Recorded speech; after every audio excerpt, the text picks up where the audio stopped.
იგი ერთ-ერთია მათ შორის, რომელმაც ზუსტად იცის, რას გვამცნობენ ვარსკვლავები. ანუ ასტროლოგია უკვე მისი ცხოვრების წესია. ამით კი მაშინ დაინტერესდა, როდესაც შემთხვევით ასტროლოგიაზე წიგნი წაიკითხა. მიშა ცაგარელი სწორედ მაშინ ეზიარა ამ მეცნიერებას. თუმცა ამას თავად შემთხვევითობას ნამდვილად არ უწოდებს და საერთოდ როგორც ასტროლოგი შემთხვევებს ნაკლებად აღიარებს. თვლის, რომ ეს ყველაფერი სწორედ მაშინ მოხდა, როდესაც ვარსკვლავებმა ინებეს. ადამიანის ფსიქიკა საერთოდ ისეთია, რომ სანამ მას არ ეთკინება, არაფერი არ გამოდის. მინდა გითხრათ, სამწუხაროდ.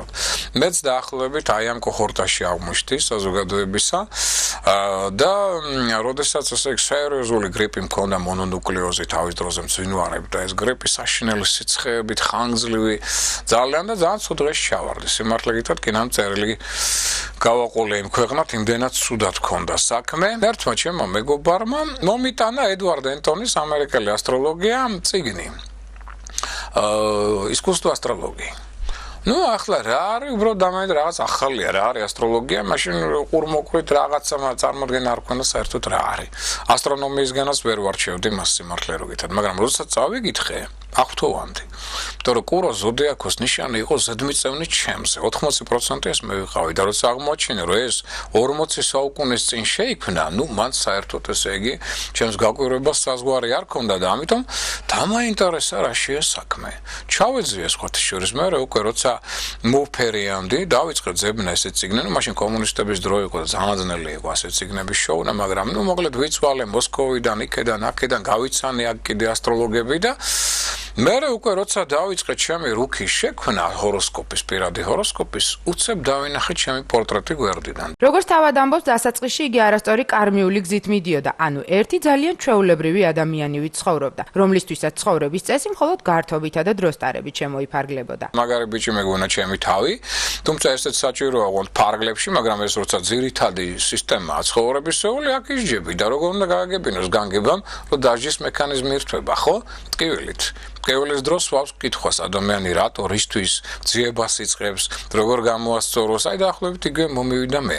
როცა უცებ დავინახე ჩემი არასწორი გზა და დავინახე რა თვისებების თვითკონტროლით, რა ახალი თვისებების განვითარებით მე უნდა მივხვდი, რომ მე უნდა გავხდე მარტო ხელა მებრძოლი. ამის შემდეგ კი მიშა ცაგარელი უკვე სერიოზულად დისციპლინირებული, მობილიზებული, პუნქტუალური და ორგანიზებული გახდა. მეტიც სწორედ ამის შემდეგ დაიცვა დისერტაცია და სამედიცინო აკადემიის დოცენტიც კი გახდა. მანამდე კი წარმოუდგენლად რომანტიკული და სენტიმენტალურიც კი იყო. მოკლედ ასტროლოგიასთან ზიარების შემდეგ მისი ცხოვრება უფრო ორგანიზებული გახდა. თუმცა ამბობს, რომ იმპროვიზაცია ამ მხრივ არასოდეს უჭირს.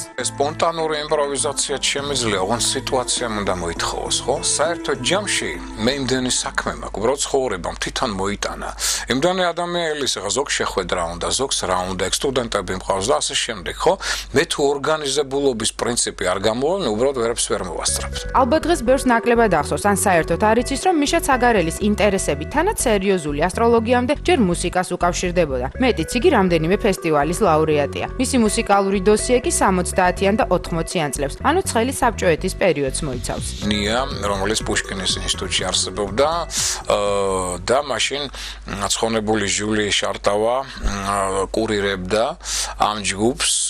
ну, ნია იყო რახანასე კომკავშირის სეკასთან იყო დაკავშირებული, ნია გრუზინსკაია გახსოვთ იყო ეს მშენებლობა ხა ბევრი მარიცის ალბათ, ხო ბამზე და აი მის საპატივცემულოდ ჩვენ ესე უნდა ქონო, ახლა მე ხშირად უხსნი ხოლმე ახალგაზრდა თაობას, იმიტომ მათ წარმოდგენა არ აქვს რა არის მეცკომი, რა არის პოლიტეკონომია, დაუშვათ მარქსისტულ-ლენინური ფილოსოფია და ასე შემდეგ. ჩვენთან უკრავდა თემურ ყვითელაშვილი გიტარაზე, ერთი პერიოდი თამრიკო იყო გვერდწითელი, ინგა ბერაძე, შემდეგ ზურა გაგნიძე ბასზე, რომელიც ახლა ადიო ჯგუფის ერთ-ერთი ლიდერია, გია მაჭერაშვილი ყავდა ფორტეპიანოზე, ცხონებული ლელა სიხარულიძე ერთ-ერთი ჩვენი მომღერალი იყო, ძალიან კარგი ჯგუფი იყო ჩვენთან შეკრული. ну, რამდენიმე კლიპი გვაქვს იქ კლავიშნიკზეც, გიტარაზეც და ასე შემღეროდით კიდეც და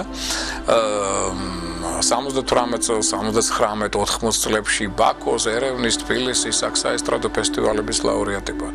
და ამიტომ ეს გზა გავიარეთ, უბრალოდ 99 წელს 9 აპრილის მერე არავის არ ესიმღერებოდა. მე გადავედი უკვე სხვა მეცნიერულ ასტროლოგიურ გზაზე. მიუხედავად იმისა, რომ უმეტესად ზუსტად იცის, როგორ უნდა მოიქცეს და რა მავნე თვისებები უნდა გამორიცხოს საკუთარი ხასიათიდან, მისი ზოდიაქოს ნიშანი შეგახსენებთ, რომ იგი კუროა ხანდახან ამის კეთებაში ხელსაც კი უშლის. მოკლედ აქვს თვისებები, რომლებსაც დღემდე ვერ მოერია. არ შეიძლება ადამიანს სრულყოფილი რო ვიყო მე, მაშინ აქ არ გამაჩერებენ საერთოდ, ხო? ყოველთვის აქ ადამიანს რაღაცა ნაკლი. ნუ ზოგჯერ შეიძლება ზედმეტად ჯიუტი ვიყონ დაუშვათ და მაგრამ ახლა ცოტა ვისწავლე, იმიტომ რომ რამდენჯერმე რომ მოვიტეხე რქების ჯიუტის გამო, ამის მერე ცოტა ვისე, მაგრამ მაგ ხოლმე ეს კუროს ტენდენციები ესეთი. არის მომენტები, როდესაც ცოტა სუსრაფი ვარ დაუშვათ და ნუ აქ უკვე რჩევას თუ არ უსმენ, მით უმეტესი ჯიუტიდან გამომდინარე შეიძლება შეცდომა დაუშვა. ალბათ არაერთხელ აღმოგიჩენიათ, რომ საუბრისას მიშა ცაგარელის ხმის ტემბრი არასოდეს იცვლება. უმეტესად ერთ ტონალობაში საუბრობს, თანაც აუღელვებლად, მშვიდად და დამაჯერებლად. მოკლედ, ადვილი შესაძლებელია მისი გავლენის ქვეშ მოექცეთ. თუ ამას იმასაც დაუმატებთ, რომ იგი კარგი ფსიქოლოგია, მაშინ უკვე ადვილი გასაგები იქნება, რატომ ეძინებათ ადამიანებს მასთან საუბრისას. ზოგი მეუბნება ვისაც ხვდები, რომ აი ძალიან გვინდა გადაცემის ნახვა, მაგრამ ვერ უყურებთ. მიზეზი როგორც კი დაიწყებს საუბარს 5 წუთში გვეძინება. გესმით? აი ხო საინტერესო მომენტია. აი მე მქონდა არაერთი შემთხვევა, აი აქ მაგიდასთან, ხო, პირად ჰოროსკოპზე ვსაუბრობთ ადამიანთან, დაახლოებით 2 საათი გრძელდება. და კიდევ კარგი მე ეს უკვე ვიცოდი გამოცდილებიდან, აქვე მაგიტოფონი მიდევს და ეს იწერება საუბარი. რატო? ძალიან ბევრს ეძინება. ანუ ეს ხმა ახდენს რელაქსაციას. დამამშვიდებელი საშუალებაა ტემბრალურად გესმით, მაგიური რელაქსაციის ზეგავლენა აქვს. და კიდევ კარგი რომ ეს ჩაწერილი გვაქვს, ბოლოში როცა დავამთავრებდით, ესე იგი გაიღვიძებდა ეს ადამიანი და ნუ მე ვეუბნებოდი რომ თქვენ რო გეძინათ ძალიან კარგია, იმიტომ რომ კარგ ხასიათზე იღვიძებენ საოცრად, აი ძალა აქვთ ასე ვთქვათ, ენერგია აქვთ მოზვავებული, მაგრამ მე ვეუბნები რომ ეს გადასარევია. ან ნახეთ მზემ გამოვანათ, ეს უკვე კარგი ნიშანია იმისა რომ სიმართლეა და სინათლეა. და ვეუბნები ერთ-ერთი რაც შეგაწუხებთ ამ ჩანაწერს ცოტა ხვინვა იქნება დროდადრო თქვენ. უყვარს სილამაზე, ანუ სერიოზული ესთეტია, ეს კი მისი ზოდიაქოს ნიშნისა და შესაბამისად ხასიათის ერთ-ერთი სამარკო თვისებაა. მოკლედ პლანეტა ვენერა მის ესთეტობაში სერიოზულ წილშია. საოცარი მიდრეკილება მაქვს აი სილამაზისადმი სასიყვარულო სფეროში. მე მაგალითად აი ესეთ წლებში ახალგაზრდულ და ბავშვობაში ვთქვათ ასე, ნუ შემეძლო საერთოდ გარინდულიყავი და გავთიშულიყავი, რომ დამენახა რაღაც ლამაზი. არა მოკალზე. აი თუნდაც ლამაზი ჩაიდანი რომ დამენახა ცოტა ხანი მეწყებოდა აი ესეთი რაღაცა შინაგანი გათიშვა. ემდენად დიდ სიამოვნებას ვიღებდი ამ სილამაზიდან და თუ დავინახე ლამაზად მოწყობილი და უშუალოდ სუფრა, ნუ ეს უკვე უდიდესი სიამოვნებაა. კიდევ ერთი თვისება, გურმანია შესაძლოა გამოუსწორებელიც. ამის გამო კი ხშირად სერიოზულ დათმობებზე უწევს წასვლა, იმისთვის რომ საბოლოოდ არასასურველ შედეგამდე არ მივიდეს. მოკლედ ნებისყოფასთან ასეთი კი აშკარად დიდი რაოდენობით აქვს, ნამდვილად კარგი ურთიერთობით გამოირჩევა. ორი დიდი გურმანია, გასტრონომიული ნიშანი ასტროლოგიაში, ეს არის კურო და კირჩხიბი. კირჩხიბს საერთოდ მაცივარი თუ არა აქვს სავსე, ის საშინელ ხასიათზე დგება, უკვე მარტო ამისგან.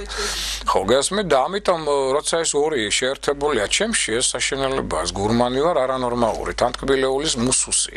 იყო დრო კომუნისტების დროს გახსოვთ თქვენ, ალბათ მთელი მთები იყო გასტრონომებში, ზგუშონკებს უწოდებდით მაშინ, ხო? აი მე შემეძლოს რამდენიმე დაუშვათ 2-3 ერთად მიმეღო უპრობლემოდ დაუშვათ.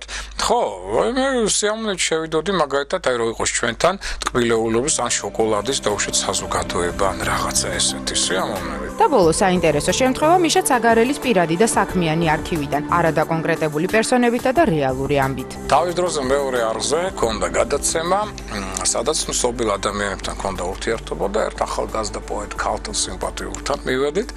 მყავდა ერთი ოპერატორი, ნუ ნიკუშა დავარქვათ მას ზოგადად, არ გავთქვათ. და ერთი სიტყვით შესვლისთანავე ვიგრძნით, რომ ნიკუშას ძალიან მოეწონა, უცოლო იყო ეს კარგი სიმპათიური გოგოა, ძალიან ესეთი. და ნუ მოკლედ გადავიღეთ, გავაკეთეთ გადაცემა სიუჟეტი და ნუ მე მან დაგვახვედრა სუფრა.